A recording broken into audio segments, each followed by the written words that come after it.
कि इस सरकार में यानी साय सरकार में बेरोजगारी और रोजगार को लेकर जो सवाल उमेश उठाए थे उसका जवाब क्या मिला और उस पर क्या सोचते हैं, इन पर बात करने हाजिर हूँ सर। तीनों बार अलग उत्तर। एक बार बोलते हैं कि 820 हेक्टेयर, एक बार बोलते हैं 143 और अभी बोल रहे हैं 141। भारतीय जनता पार्टी बेरोजगारी भत्ता देने का वादा तो की, लेकिन बेरोजगारी भत्ते के नाम से वो दूर भागते हैं। तो हर वो व्यक्ति बेरोजगार है जिसके पास रोजगार उपलब्ध नहीं है, ये हमने कहा। ये रायगढ़ के भू अर्जन के मामलों में आखिर ऐसा क्या है, कौन सा जादू है, कौन सा आकर्षण है कि अधिकारी छोटा हो या बड़ा हो, व्यवसायी या व्यक्ति सक्षम हो या अक्षम हो, वो इस मकड़ जाल में जाता है, भ्रष्टाचार का हिस्सा बनता है। नमस्ते, मेरा नाम है याज्ञवल्क्य। फ्रेम में जो दिख रहे हैं उमेश पटेल। बहुत ज़्यादा परिचय का शायद औपचारिकता की ज़रूरत नहीं है क्योंकि चिर परिचित चेहरे हैं। एक विरासत है जिसको लेकर चलते हैं नंद कुमार पटेल जी की। मंत्री पद सुशोभित कर चुके हैं भूपेश बघेल सरकार में और उस विभाग से भी रहे हैं जिस विभाग को लेकर कई बार सवाल उठा कि बेरोजगारी और रोजगार के दर क्या हैं।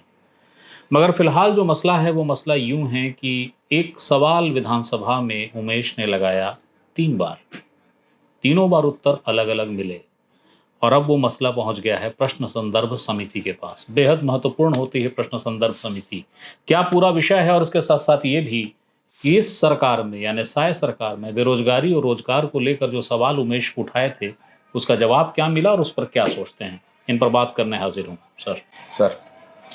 ये आपने प्रश्न संदर्भ समिति में एक प्रश्न लगा दिया, अध्यक्ष जी को भेजा है पत्र, क्या हो गया, क्यों नाराज हो गए हैं आप? देखिए, NH-200 जो अपने रायगढ़ में NH-200 बना है जी, उस NH-200 में मुआवजा का प्रकरण जिस तरह से उसका बंडर बांट हुआ है, इस प्रश्न को मैं पिछले 1 साल से कई बार लगाते हुए आ रहा हूं ताकि कहीं पर चर्चा पे आ सके। पिछले बजट सत्र में जब मैं लगाया था तारांकित भी अतारांकित भी, तो तारांकित में अलग उत्तर आया, अतारांकित में अलग उत्तर आया। और पिछले बार चूंकि ये चर्चा में नहीं आ पाया था, अभी इस साल फिर मैं लगाया तो इस साल वो चर्चा में आ गया। तीनों बार अलग अलग उत्तर। मैंने पूछा था कि भाई कितनी हेक्टेयर जमीन भूमि अधिग्रहित हुई है। माननीय मंत्री जी, वही मंत्री जी हैं टंकराम वर्मा जी। तीनों बार अलग उत्तर। एक बार बोलते हैं कि 820 हेक्टेयर, एक बार बोलते हैं 143 और अभी बोल रहे हैं 141। 3 अलग अलग उत्तर और छोटा मोटा अंतर हो तो फिर भी आदमी समझ ले। 140 से सीधा 820, मतलब जमीन आसमान का अंतर है। इसलिए मैंने अध्यक्ष जी को भी वो तीनों आंसर दिखाए। मैंने कहा कि भाई ये इस तरह के, और ये लगातार हो रहा है। मेरे एक प्रश्न था और एक ध्यानाकर्षण था एक ही विषय पे। ध्यानाकर्षण पे अलग उत्तर आया और प्रश्न पे अलग उत्तर आया। उस दिन भी मंत्री जी बोले कोई जवाब नहीं दे पाए। आज उन्हीं के उत्तर में 3 अलग अलग उत्तर, 3 अलग अलग आंसर। तो मैंने इसलिए प्रश्न संदर्भ समिति को दिया है ताकि अगर वो जानबूझ के किया हो, अगर इस तरह की घटनाएं हो रही हैं तो उन अधिकारियों के ऊपर कार्रवाई हो जो उत्तर दे रहे हैं। प्रश्न संदर्भ समिति को लेकर एक बात जान लीजिए कि बहुत महत्वपूर्ण समिति होती है। जाहिर सी बात है, अधिकारिता संपन्न समिति है और जो भारसाधक मंत्री है सीधे उससे दरियाफ्त तो ये समिति नहीं करती है, लेकिन वो विभाग जो जवाब बनाता है, जिसने कि गलत या मिथ्या जवाब बना दिया है, उससे दरियाफ्त होती है, सवाल जवाब होती है और शायद निलंबन भी हो जाता है। एक छोटा सा प्रश्न आपके और ले लूं? जी जी बिल्कुल। उमेश, ये बताइए, आप जब युवा खेल मंत्री रहा करते थे तो खूब एक बात पे सवाल उठता था कि कभी रोजगार का दर आप लोग कुछ बता देते हो, बेरोजगारी दर को भारत की दर से भी कम घटा के बता देते हो। तो वो खैर प्रश्न तो अपनी जगह है, उसको लेकर कई बार विषय विमर्श हुआ, बेरोजगारी की परिभाषा को लेकर बातें हुई। अभी आपने फिर सवाल लगाए थे, संयोग से यही सब विषय, सरकार ने क्या जवाब दिया? देखिए, बेरोजगारी भत्ता जब हमारी सरकार थी तो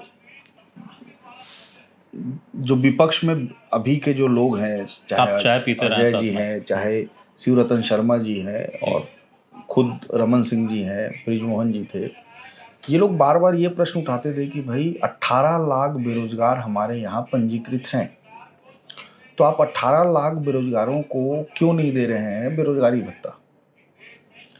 बेरोजगारी भत्ता देखिए, जो उस समय मैंने उत्तर दिया कि भाई बेरोजगारी का जो रजिस्ट्रेशन है that is open for all, it is not restricted by anything anybody. So ये जो डेटा है दैट कैन बी रिडंडेंट, वो रिडंडेंट भी हो सकता है, वो मल्टीपल भी हो सकता है, उसमें आंकड़े बहुत सारे आ सकते हैं। तो बेरोजगारी भत्ता हम लोगों ने दिया जो बेरोजगार के परिभाषा में हमारे आते थे, उसमें कई सारे क्राइटेरिया थे, उन सब क्राइटेरिया पे जो मैच हुआ उसको हम बेरोजगारी भत्ता दिए। ये हमारे घोषणा पत्र में भी था। भारतीय जनता पार्टी बेरोजगारी भत्ता देने का वादा तो की, लेकिन बेरोजगारी भत्ते के नाम से वो दूर भागते हैं। इसीलिए मैंने प्रश्न उठाया था कि बेरोजगारी भत्ता आप किसको देंगे, कब तक देंगे और कितने लोगों को देंगे। उनका जवाब आया निरंक। एक मज़ेदार चीज़ है, सदन के भीतर ही बार बार बहस होती थी, बेरोजगार कौन इसको लेकर परिभाषा की बात आती थी और आप नहीं मगर तत्कालीन सत्ता घिर जाती थी इस सवाल पे कि आखिर इसका क्या जवाब देना है।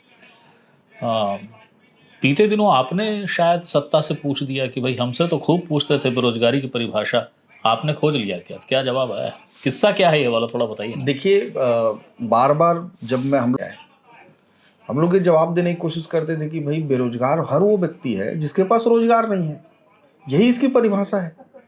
रोजगार किसी रूप में भी हो सकता है। कोई व्यक्ति अपने आप में बिजनेस कर रहा है, वो रोजगार है उसके लिए। कोई व्यक्ति कहीं नौकरी कर रहा है, वो उसके लिए रोजगार है। तो हर वो व्यक्ति बेरोजगार है जिसके पास रोजगार उपलब्ध नहीं है, ये हमने कहा। हमने ये इस डेफिनेशन को लेकर चला। लेकिन वो बार बार बोलते थे कि लिखित में परिभाषित करिए इसको, लिखित में परिभाषित करिए। ठीक है, अब सरकार बदल गई तो मैंने भी ये पूछा कि भाई आप तो बार बार हमसे परिभाषा पूछते थे, 1.5 साल आपके पास हो गया, आपने परिभाषा बना लिया क्या। तो आप यकीन नहीं मानेंगे, परिभाषा आज भी वही बता रहे हैं जो हम बता रहे थे कि जिनके पास रोजगार नहीं है वही बेरोजगार है। अच्छा उमेश, एक चीज़ बताइए, ये रायगढ़ के भू अर्जन के मामलों में आखिर ऐसा क्या है, कौन सा जादू है, कौन सा आकर्षण है कि अधिकारी छोटा हो या बड़ा हो, व्यवसायी या व्यक्ति सक्षम हो या अक्षम हो, वो इस मकड़ जाल में जाता है, भ्रष्टाचार का हिस्सा बनता है।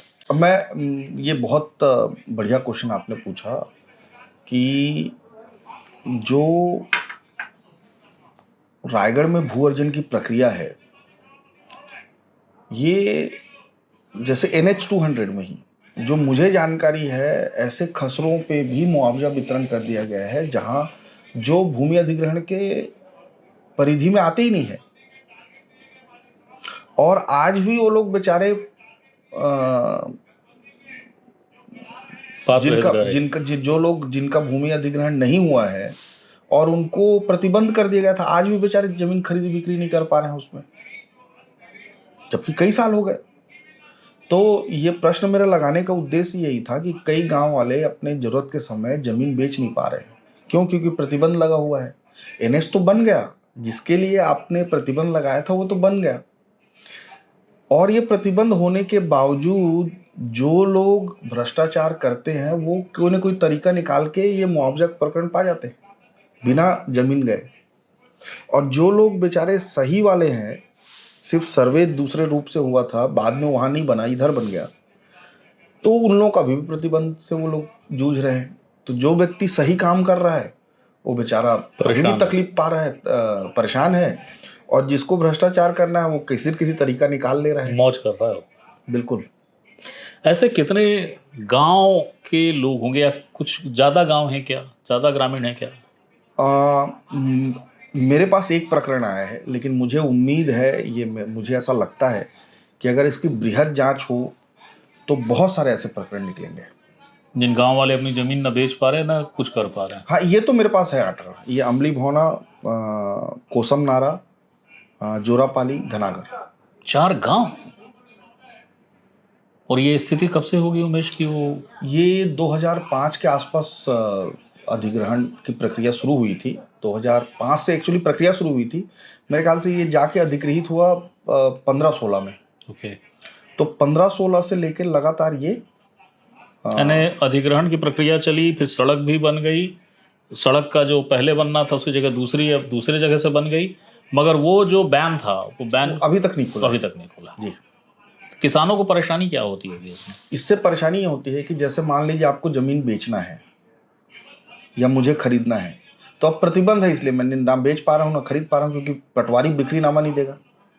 वो ये बोलता है कि भैया प्रतिबंध है, मैं कैसे दूँ। तो और इसका प्रतिबंध को हटाया कलेक्टर लेवल से। कलेक्टर को कई बार शिकायत देने के बाद भी ये नहीं हटा है। इसके पीछे कारण क्या लगता है आपको? मेरे ख्याल से लापरवाही है ये तो लापरवाही है प्योर लोगों की। लेकिन वो जो मुआवजा प्रकरण जिसका बना है वो भ्रष्टाचार है। मंत्री जी ने क्या कहा जब आपने भ्रष्टाचार को उठाया था? उन्होंने कहा कि मैं इस पर बृहद जांच कराऊंगा और सख्ती से कार्रवाई करूंगा, ऐसा उन्होंने कहा है। भरोसा है आपको? देखते हैं अब क्या करते हैं। अब उन्होंने सदन में जवाब दिया है तो ये मान के चलते हैं कि सदन को गुमराह नहीं करेंगे। आखिरी सवाल है, इस सरकार को लेके अगर मैं आपसे कहूं कि नंबर कितने देंगे उमेश? देखिए, मैं बहुत पॉलिटिकल बात नहीं करूंगा, आपको एकदम फैक्ट जो मुझे महसूस होता है। इस सरकार से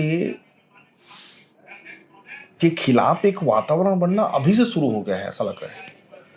जैसे इस सरकार को सबसे ज़्यादा अगर किसी ने सहयोग किया था, मुझे लगता है वो युवा थे। वो लोग थे जिनको ये उम्मीद दिलाई गई कि जब हम सरकार में आएंगे तो हम लोग जादू की छड़ी घुमाएंगे और सबकी नौकरियां लग जाएंगी, सबको रोजगार मिल जाएगा, 2 साल में हम 1 लाख नौकरी ले आएंगे। हर बार कांग्रेस की सरकार के ऊपर दोषारोपण किया जाता था कि, जबकि अगर देखेंगे तो हम मतलब हमारी सरकार का 1.5 साल का कार्यकाल और इनकी सरकार के 1.5 साल के कार्यकाल को अगर आप आकलन कर लें तो हमारे समय में ज़्यादा नौकरियां हम लोगों ने चालू कराई थी। तो एक वातावरण ऐसा बनाया गया और 1.5 साल के बाद वही जो ये इन लोगों ने सपने दिखाए थे वो अब इनके ऊपर भारी पड़ रहे हैं, मुझे ऐसा लग रहा है। मैंने आखिरी कहा था लेकिन एक सवाल का लालच है, मगर पक्का आखिरी है। उमेश, ऐसा नहीं लगता क्या कि चूंकि राजनीति महत्वाकांक्षाओं का विषय है, संगठन आपको और बेहतर कोई जवाबदेही देता तो बेहतर होता? देखिए, ये पार्टी का मामला है और मैं पार्टी का एक सिपाही हूँ, पार्टी के लिए काम करता हूँ। जहाँ उनको लगेगा कि उमेश पटेल की उपयोगिता है, मैं वहाँ काम करने को तैयार हूँ। कभी आपने नहीं कहा कि मैं नहीं कहता, आप जानते हैं मेरा नेचर, मैं कभी किसी चीज़ के लिए नहीं कहता। पार्टी को जहाँ लगेगा कि यहाँ पे हम इसका उपयोग कर सकते हैं, मैं रेडी हूँ उसके लिए। शुक्रिया, धन्यवाद। ये थे उमेश पटेल जो बता रहे थे कि प्रश्न संदर्भ समिति तक एक मामला क्यों पहुंच गया है, क्या विषय है। सरकार एक ही सवाल के 3 अलग अलग बार जो सवाल लगे उसके जवाबों में कितना भयावह अंतर है, और ये भी कि रायगढ़ में कई ऐसे गांव हैं जो विचित्र सी विभीषिका के शिकार हैं। सड़क बननी थी, सड़क बन गई, जो बैन लगा था वो बैन नहीं हटा, किसान या ग्रामीण न ज़मीन खरीद पा रहे हैं न बेच पा रहे हैं। इन्हीं कुछ मसलों के साथ साथ ये जानने की भी मैं कोशिश कर रहा था कि कांग्रेस के संगठन के आंतरिक ताने बाने में उमेश अपने को कहाँ पाते हैं। फिर किसी नई शख्सियत के साथ मैं फिर हाजिर होऊंगा, तब तक के लिए प्रणाम।